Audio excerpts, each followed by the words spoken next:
Criações com Gabi e hoje vamos falar de assuntos que revolucionaram a visão do homem sobre o mundo, começando pelo criacionismo e indo até a Revolução Industrial.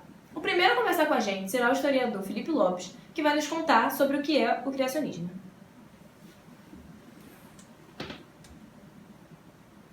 O criacionismo é baseado na teoria da criação divina, onde eles acreditam que Deus criou a vida e a terra e o universo como conhecemos. Vou sempre lembrar que o criacionismo que estamos falando agora ele é relacionado à fé cristã, pois existem outras teorias de criação divinas em outras culturas, como na chinesa, na nórdica e na grega, e entre outras. Os criacionistas acreditam em que os nossos organismos são perfeitos e por isso nós podemos afirmar de que possuímos um Criador maior, de que todos fomos criados por um propósito em comum, e ainda também acreditam de que os fósseis que encontramos são dos animais que não conseguiram entrar na Arca de Noé, logo não conseguiram se salvar. Eles até acreditam na teoria em que houve a evolução, porém eles atribuem também esta evolução a Deus, porque como eles acreditam que na evolução estamos todos caminhando para a perfeição, estamos todos ficando cada vez mais bem adaptados, eles acreditam que tudo isso conspira para que exista um Criador, um Deus maior, e por isso evoluímos cada vez mais. Para discutirmos um pouco sobre outras teorias da origem da vida, fomos até a casa do professor Daniel Costa e conversamos um pouco sobre o assunto da abiogênese e biogênese. A teoria da abiogênese consiste na geração de seres de forma espontânea, ou seja, através de matéria orgânica ou de matérias não vivas. Essa teoria teve como pai ou mentor Aristóteles, e naquele contexto, essa era a teoria mais aceita, pois Aristóteles possuía grande prestígio.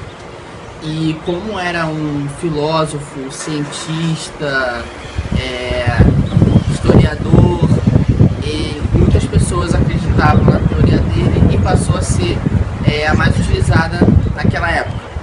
E ainda para reforçar, vamos dizer assim, a sua teoria, Jean Baptiste, que foi um cientista também da época, ele realizou um experimento no qual ele queria produzir ratos. Então ele colocou em o mesmo recipiente sujeira e trigo. Só que depois de uns dias, ele pensando em que iriam aparecer ratos, ele se deparou com apenas sujeira e trigo depois de alguns dias, e não se proliferaram ratos.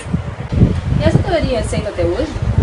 No caso não. A teoria mais aceita atualmente é a teoria da biogênese, que essa teoria foi criada por Louis Pasteur. A biogênese, ela refere-se à produção e à forma de produção de seres vivos, onde ela é resultante da observação de que seres vivos provêm de outros seres vivos, e não como diria na abiogênese, que eles derivam de matéria orgânica, de seres não vivos ou de forma espontânea.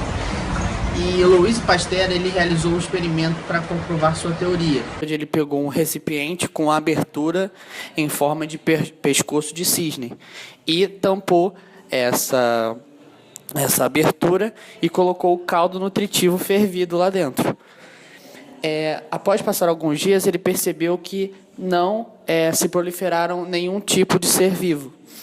Então, depois de passar tantos dias, ele foi e quebrou esse pescoço de cisne e pôde observar a proliferação de bactérias. E essa experiência meio que comprovou aquilo que ele tinha pré-dito, que era a existência de seres a partir de outros seres. Tá bom. Muito obrigada, Daniel. Obrigado, boa tarde. No próximo bloco, falaremos sobre um acontecimento muito importante que ocorreu no meio disso tudo, que foi a Revolução Científica. Para abordarmos o assunto, convidamos o historiador Felipe Lopes para agora conversarmos ao vivo. Voltaremos em instantes. De frente com Gabi.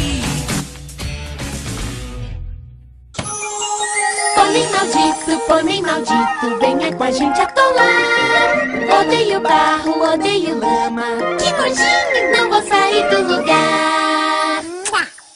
quero.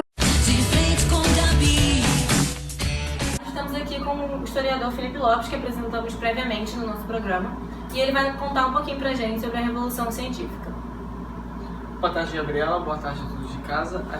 A Revolução Científica, ela foi o período entre o final do século XV e o início do século XVIII, onde houve uma mudança de pensamento, porque até o final do século XV, a ciência era basicamente filosofia, e a partir daí ela vai se tornar uma coisa prática. Vão entrar a matemática, os estudos da matemática, da física, da química e da própria biologia.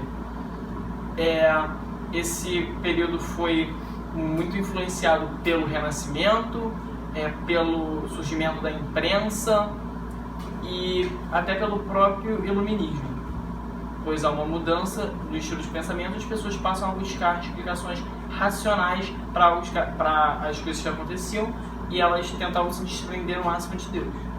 Felipe, você pode nos dizer alguns dos principais pensadores da Revolução Científica? Claro, Gabriela, eles foram Isaac Newton, Galileu Galilei, Bacon, Descartes, entre outros. Você pode nos dizer quais foram as principais invenções? Sim, Gabriela, as principais invenções da Revolução Científica foram o aprimoramento do telescópio, da bússola e a criação do barômetro. Mas eu acredito que as principais coisas que a Revolução Científica nos deixou foi o seu legado, o conhecimento nas áreas de física, química, biologia e matemática deixado pelos estudiosos desse período. Tá bom, muito obrigada, Felipe. E dando continuidade à nossa viagem nos grandes movimentos culturais da história, o professor João Vitor Bramille, que infelizmente não pôde comparecer ao programa, nos enviou um vídeo explicando um pouco sobre o Iluminismo.